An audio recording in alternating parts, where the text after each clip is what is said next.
This video is an appendix to the project setup tutorial. It starts off right as we're finishing up setting up a new project and goes over some of the more advanced project features. Many of these settings relate to the approval process for subcontractor and vendor payments. For more on this topic, see our Invoice Approval tutorial. Let's start off with the Prevailing Wage Type setting.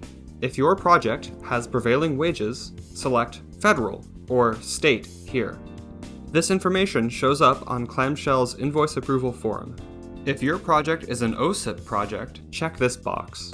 This removes insurance-related information from the invoice approval process. Clamshell maintains a company-wide list of subcontractors that are awaiting payment. If you don't want subcontractors from this project to show up on that list, check this box. For more information about the unpaid subcontractors list, see our Invoice Approval tutorial. If your project is exempt from certified payroll requirements, check this box. Checking this box removes the certified payroll section from invoice approval forms in this project. The next box enables or disables project codes for this project. This is important because it allows you to categorize different line items and owner change orders into separate sub-projects of this project.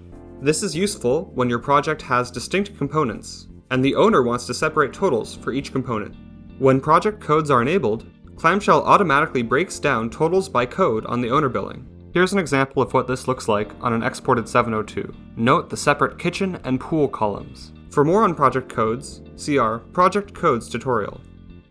Our final setting is Set Subcontractor Payment Upon Terms. Use this setting when you want to mark billings of your project funded, regardless of owner payment status. This can improve your time to payment for your subcontractors. Set a number of months plus a number of days after either the owner billing is approved or the end of the billing period. After this time period has elapsed, Clamshell will mark related invoices in its invoice approval system as funded.